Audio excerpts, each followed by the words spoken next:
Hello everyone. हमारे channel exam with Deepika पर आपका हार्दिक स्वागत है। उम्मीद है आप सब बहुत अच्छे होंगे और अपनी पढ़ाई अच्छे से कर रहे होंगे। तो चलिए शुरू करते हैं हम आज के करंट अफेयर्स। हमारा पहला क्वेश्चन है, किस राज्य के कपड़ा शिल्प कला अजरक को जीआई टैग दिया गया है? देखिए, जो अजरक है ये एक प्रिंट है जो कपड़े पर किया जाता है। तो देखिए ये है अजरक प्रिंट। ठीक है, तो ये कहाँ का है जिसे जीआई टैग मिला है? ये गुजरात का है। गुजरात का है जिसे जीआई टैग मिला है। अजरक प्रिंट बोलते हैं इसे। देखिए, गुजरात का जो सबसे प्रसिद्ध है ये कपड़ा शिल्प, इसे जीआई टैग मिला है। नाम है इसका अजरक। अजरक जो है हमारे देश में तीन मतलब वैसे ये तीन जगह इसका उत्पादन किया जाता है। भारत में तो दो जगह किया जाता है, गुजरात के कच्छ में और राजस्थान के बाड़मेर में। और वैसे ये कहाँ होता है? ये होता है पाकिस्तान के सिंध में। ठीक है, परंतु भारत की बात करते हैं तो भारत में ये गुजरात में होता है कच्छ में, और राजस्थान के बाड़मेर में ये होता है। देखिए, अब गुजरात के जीआई टैग्स हम देख लेते हैं। भालिया गेहूं, देसी खारेक, मातानी पछेड़ी ये हस्तशिल्प कला है। संखेड़ा फर्नीचर और भालिया गेहूं ये गुजरात के प्रोडक्ट्स हैं जिन्हें जीआई टैग मिला है। चलिए अगला प्रश्न देखते हैं। शंघाई तीरंदाजी विश्व कप 2024 में भारत ने कुल कितने पदक जीते? तो देखिए, जो शंघाई तीरंदाजी वर्ल्ड कप है इसमें भारत ने 8 पदक जीते हैं। ठीक है, ये फर्स्ट राउंड था। तो इस फर्स्ट राउंड में भारत ने 8 पदक जीते, और 8 पदकों के साथ ही भारत जो है पदक तालिका में प्रथम स्थान पर रहा। भारत ने सबसे ज्यादा पदक जीते, जिसमें हम बात कर लेते हैं। भारत ने जीते हैं 5 गोल्ड, 2 सिल्वर और 1 ब्रॉन्ज।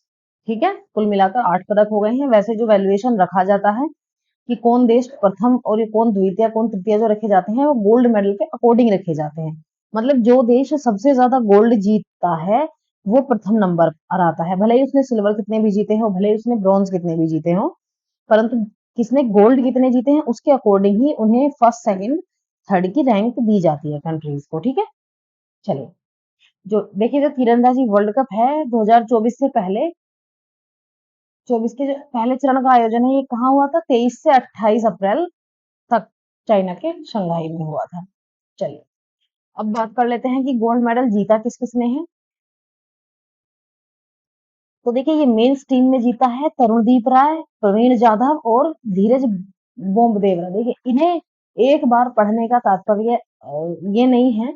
इससे क्या पता चलेगा आपको? इससे पता चल जाएगा कि तीरंदाजी के खिलाड़ी कौन कौन है, क्योंकि कभी कभी हमें एग्जाम में ये पूछ लिया जाता है कि ये जो खिलाड़ी का नाम दे देंगे, पूछ लेंगे ये किस खेल से संबंधित है।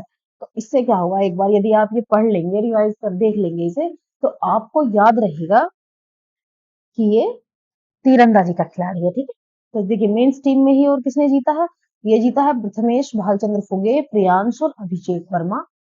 मिक्स्ड की जो टीम रही है इनसे, उसमें जीते हैं ज्योति वैंत्रम और अभिषेक वर्मा ने।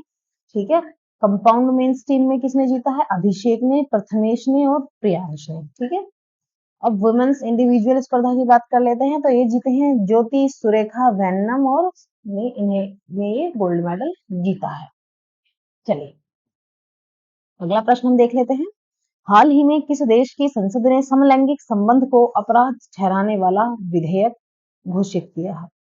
देखिए, ये किया है इराक ने। तो जान लेते हैं। देखिए, इराक की संसद ने क्या किया है? समलैंगिक संबंध को अपराध ठहराने वाला एक विधेयक पारित कर दिया है। ठीक है, ये विधेयक क्या है? ये धार्मिक मूल्यों के आधार पर इराक की संसद ने तय किया है कि धार्मिक मूल्यों के आधार पर कि ये गलत है, और इसे एक गलत वो विधेयक पास कर दिया है। इन्होंने इसके लिए सजा का प्रावधान किया है। इसके लिए 7 वर्ष की सजा है, ये अनिवार्य रूप से है। ये कंपलसरी 7 साल की सजा दी जाएगी, जिसे बढ़ाकर कितना किया जा सकता है? 15 वर्ष तक किया जा सकता है। 7 की तो मिलेगी ही मिलेगी, परंतु इसे 15 साल तक बढ़ाया जा सकता है। हम बात इराक की कर रहे हैं। तो ये इराक है, ये रहा मैप में इराक। राजधानी क्या है? बगदाद है। मुद्रा क्या है? दिनार है। इराकी दिनार हम इसे बोलते हैं। यहाँ के राष्ट्रपति कौन है? यहाँ के राष्ट्रपति हैं इब्राहिम राइस। ठीक है, चलिए नेक्स्ट क्वेश्चन देखते हैं। क्वेश्चन है, द विनर्स माइंडसेट किस क्रिकेटर की आत्मकथा है? देखिए, जो विनर्स माइंडसेट है ये बुक है शेन वॉटसन की। ये ऑस्ट्रेलिया के क्रिकेटर हैं, ये इनकी आत्मकथा है, नाम है विनर्स माइंडसेट। ये अभी लॉन्च की गई है। इसके अलावा हम अन्य जो क्रिकेटर हैं उनकी आत्मकथा देख लेते हैं एक बार। सुनील गावस्कर की है सनी डेज, रिकी पॉन्टिंग की है at the close of play, और एडम गिलक्रिस्ट की है ट्रू कलर्स, सचिन तेंदुलकर की है playing it my way, Kapil Dev की आत्मकथा है straight from the heart, Yuvraj Singh की है the test of my life, from cricket to cancer and back. तो देखिए ये कुछ इंपॉर्टेंट है हमारी जो ऑटोबायोग्राफीज हैं। ठीक है, तो एक बार इन पर नजर मार लीजिएगा ये क्रिकेटर्स की। नेक्स्ट क्वेश्चन देखते हैं, रोबोट साथी किसके द्वारा लॉन्च किया गया है? तो जो रोबोट साथी है कि भारतीय रेलवे द्वारा लॉन्च किया गया है। तो देखिए इसका उद्देश्य क्या है, जो रोबोट साथी है रेलवे द्वारा इसे लॉन्च करने का उद्देश्य क्या है? तो ये यात्रियों को टिकट सुरक्षा आदि की सुविधा ये प्रदान करेगा। ठीक है, देखिए शुरुआत में क्या था, रोबोट्स को भोपाल की जो रानी कमलापति है, मुंबई का छत्रपति शिवाजी टर्मिनल, नई दिल्ली, कोलकाता, चेन्नई सेंट्रल, त्रिवेंद्रम और पटना जंक्शन पर तैनात किया जाएगा। बाद में इसे कहीं और तैनात करेंगे, परंतु फिलहाल इसे यहाँ तैनात करेंगे। ठीक है, बात कर लेते हैं रोबोट अर्जुन की। रेलवे प्रोटेक्शन फोर्स द्वारा कोरोना काल में टेम्परेचर हेल्थ चेकअप के लिए इसे लॉन्च किया गया था। ठीक है, और अब इसका जो काम होगा वो यात्रियों की सुरक्षा और टिकट से संबंधित अब इसे ये यूज कर रहे हैं। इससे पहले इन्होंने किस लिए किया था? कोरोना के काल में टेम्परेचर और हेल्थ चेकअप, क्योंकि एंट्री तभी होती थी बंदे के टेम्परेचर और हेल्थ वो चेक करने के बाद ही किसी की एंट्री होती थी। ठीक है, चलिए अगला क्वेश्चन है, अप्रैल 2024 में आयुष्मान भारत दिवस कब मनाया गया? ठीक है, तो आपको बताना है ये कब मनाया गया। ये मनाया गया 28 अप्रैल को। ठीक है, इसका उद्देश्य क्या था? सामाजिक आर्थिक जाति जनगणना डेटाबेस के आधार पर देश के दूर दराज के क्षेत्रों में जो सस्ती चिकित्सा सुविधाएं हैं उनको बढ़ावा देना इसका उद्देश्य था। ठीक है, आपको पता होगा इसकी घोषणा कब की गई थी? केंद्रीय वित्त बजट 2018 में। इसकी शुरुआत कब हुई? इसकी शुरुआत हुई 23 सितंबर 2018 में।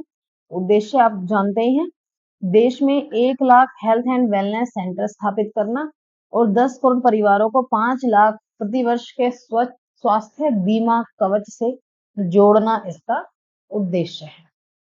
चलिए अगला प्रश्न देख लेते हैं, चर्चित राष्ट्रीय न्यायिक नियुक्ति आयोग यानी NJAC, फिर से देखते हैं, राष्ट्रीय न्यायिक नियुक्ति आयोग को किस संवैधानिक संशोधन द्वारा संवैधानिक दर्जा दिया गया है?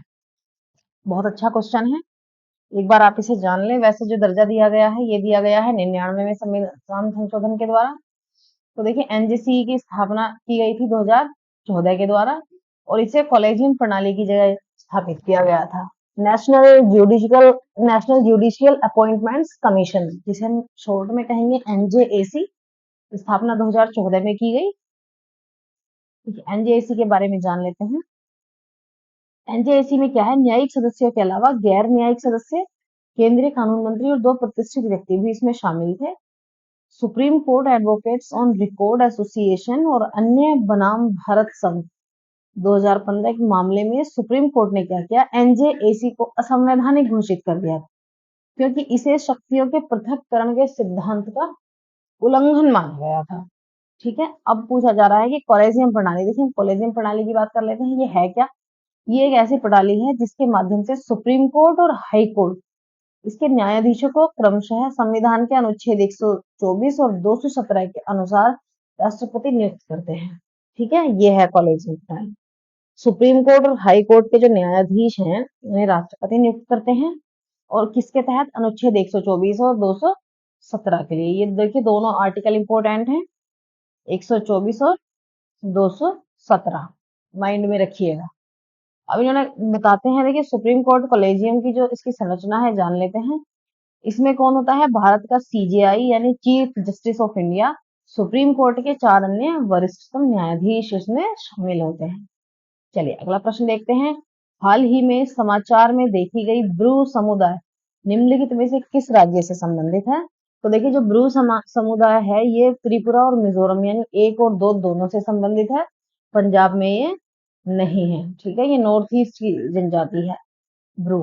तो देखिए जो बात करते हैं ये कहाँ कहाँ है, त्रिपुरा, मिजोरम और असम में ये ब्रू समुदाय जो है पाया जाता है। और सबसे इम्पोर्टेंट बात ये है, इन्होंने पहली बार मतदान में हिस्सा लिया है, ठीक है। पहली बार इन्होंने मतदान में भाग लिया है। और ये जो क्षेत्र आपको दिखाया जा रहा है इसमें ये रहते हैं। इन्हें और किस नाम से जानते हैं, ब्रू समुदाय जो है, पूरे समुदाय को हम रियांग के नाम से जानते हैं, ठीक है। इसे रियांग समुदाय से जानते हैं। और ये ऐसा नहीं है एक ही राज्य में रहती है, मिजोरम, त्रिपुरा और साउथ असम के ये कुछ ही हिस्सों में रहते हैं, ठीक है। ये क्या है, इन्हें क्या है, PVTG, particularly vulnerable tribal groups, ये यानी विशेष रूप से कमजोर जनजातीय समूह का इन्हें दर्जा मिला हुआ है, ठीक है। चलिए अगला प्रश्न देखते हैं। खनन मंत्रालय द्वारा खनिज शिखर सम्मेलन का आयोजन कहाँ किया जा रहा है? तो देखिए ये आयोजन किया गया है नई दिल्ली में, ठीक है। तो ये कहाँ था, ये 2 दिवस का आयोजन था और ये नई दिल्ली में आयोजित किया गया, ठीक है। और इसका उद्देश्य हम जान लेते हैं। इसका उद्देश्य था महत्वपूर्ण खनिज के जो प्रसंस्करण क्षेत्र में सहयोग को बढ़ावा देना, खनिज के क्षेत्र में ज्ञान साझा करने और नवाचार को प्रोत्साहित करना, ठीक है। अगला प्रश्न देखते हैं। निम्न में से किस पोर्ट को भारत के शिपिंग मंत्रालय द्वारा पहले ट्रांसशिपमेंट पोर्ट के रूप में संचालन को मंजूरी दी गई है? भारत, देखिए ये भारत का जो शिपिंग मंत्रालय है उसके द्वारा इसे पहले ट्रांसशिपमेंट पोर्ट, किसका दर्जा दिया गया है, पहले ट्रांसशिपमेंट पोर्ट का। तो ये किसे दिया गया है आपको बता दो, ये दिया गया है विंझिंजम पोर्ट। तो देखिए परियोजना का लक्ष्य भारतीय कार्गो बाजार के एक हिस्से पर कब्जा करना है। कोलंबो, श्रीलंका जैसे विदेशी बंदरगाहों के माध्यम से सालाना 10 लाख से अधिक कंटेनरों को ये स्थानांतरित करता है। मिंजिजम पोर्ट जो है ये कहाँ है, ये केरल में है और ये अदानी समूह का पोर्ट है, ठीक है। तो चलिए आज की क्लास के लिए इतना ही। अपनी पढ़ाई बहुत अच्छे से करते रहिएगा। यदि हमारी वीडियो आपको हेल्पफुल लगती है तो चैनल को सब्सक्राइब करें, वीडियो को लाइक एंड शेयर करें, ठीक है। तो मिलते हैं नेक्स्ट वीडियो में। Thanks for watching.